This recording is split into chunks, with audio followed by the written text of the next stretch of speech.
ಲೋಕೇಶ್ ಕನಕರಾಜು ನಿರ್ದೇಶನದಲ್ಲಿ ರಜನಿಕಾಂತ್ ನಟನೆಯ ಕೂಲಿ ಸಿನಿಮಾ ಬಹಳ ಹೈಪ್ ಕ್ರಿಯೇಟ್ ಮಾಡಿದೆ. ರಜನಿಕಾಂತ್ ನಟನೆಯ ಕೂಲಿ ಸಿನಿಮಾ ದಕ್ಷಿಣ ಭಾರತದ ಬಲು ನಿರೀಕ್ಷೆಯ ಸಿನಿಮಾ ಆಗಿದ್ದು, ಈಗಾಗಲೇ ರಿಲೀಸ್ ಆಗಿರೋ ಟ್ರೇಲರ್ ಸಿನಿಮಾ ಮೇಲಿನ ನಿರೀಕ್ಷೆ ಹೆಚ್ಚುವಂತೆ ಮಾಡಿದೆ. ಗೋಲ್ಡ್ ಸ್ಮಗ್ಲಿಂಗ್ ಸುತ್ತ ಈ ಸಿನಿಮಾದ ಕಥೆ ಸಾಗಲಿದೆ. ನಾಗಾರ್ಜುನ್ ವಿಲನ್ ಆಗಿ ರಜನಿಕಾಂತ್ ಎದುರು ಅಬ್ಬರಿಸಿದ್ದಾರೆ. ರಜನಿಕಾಂತ್ ಸ್ನೇಹಿತನ ಪಾತ್ರದಲ್ಲಿ ಉಪೇಂದ್ರ ಬಣ್ಣ ಹಚ್ಚಿದ್ದಾರೆ.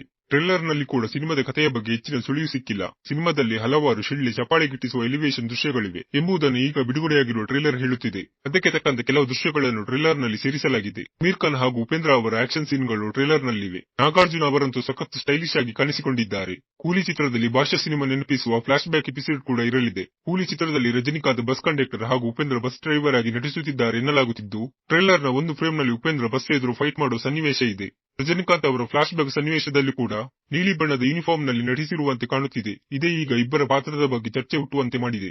ಅಲ್ಲದೆ ಚಿತ್ರದಲ್ಲಿ ಡಿ-ಏಜಿಂಗ್ ತಂತ್ರಜ್ಞಾನ ಬಳಸಿ ಫ್ಲಾಶ್ ಬ್ಯಾಕ್ ಎಪಿಸೋಡ್ ನಲ್ಲಿ ರಜನಿಕಾಂತ್ ಅವರನ್ನು ಯಂಗ್ ಆಗಿ ತೋರಿಸಲಾಗಿದೆ. ಟ್ರೇಲರ್ ನ ಅಂತ್ಯದಲ್ಲಿ ಸಖತ್ ಟ್ವಿಸ್ಟ್ ಅನ್ನು ಲೋಕೇಶ್ ಕನಕರಾಜು ನೀಡಿದ್ದಾರೆ. ಭಾಷಾ ಸಿನಿಮಾದ ಝಲಕ್ ಅನ್ನು ಟ್ರೇಲರ್ ನ ಕೊನೆಯಲ್ಲಿ ನೀಡಲಾಗಿದೆ. ಸಿನಿಮಾದಲ್ಲಿ ರಜನಿಕಾಂತ್ ಅವರ ಪಾತ್ರದ ಹೆಸರು ಟ್ರೇಲರ್ ನ ಕೊನೆಯಲ್ಲಿ ಬದಲಾಗುವ ಕಲರ್ ಸ್ಕೀಮ್ ನೋಡಿದರೆ ಕೂಲಿ ಸಿನಿಮಾ ಖಂಡಿತ ರಜನಿಕಾಂತ್ ನಟನೆಯ ಭಾಷಾ ಸಿನಿಮಾದ ಕಥೆಯೊಂದಿಗೆ ಸಂಬಂಧ ಆಗಿರುವುದು ಕನ್ಫರ್ಮ್ ಆಗಿದೆ. ಸಿನಿಮಾ ಟ್ರೇಲರ್ ನಲ್ಲಿ ರಜನಿಕಾಂತ್ ಮಾತ್ರವಲ್ಲದೆ ಇಲ್ಲಿ ನಟಿಸಿರುವ ಎಲ್ಲ ಪ್ರಮುಖ ನಟ ನಟಿಯರಿಗೂ ಸ್ಪೇಸ್ ನೀಡಲಾಗಿದೆ. ಒಟ್ಟಿನಲ್ಲಿ ದಕ್ಷಿಣ ಭಾರತದ ಬಲು ನಿರೀಕ್ಷಿತ ಕೂಲಿ ಸಿನಿಮಾ ಆಗಸ್ಟ್ 15ರಂದು ಬಿಡುಗಡೆಯಾಗಲಿದ್ದು, ಅಭಿಮಾನಿಗಳಿಗೆ ಹಬ್ಬ ಅಂತಾನೆ ಹೇಳಬಹುದು.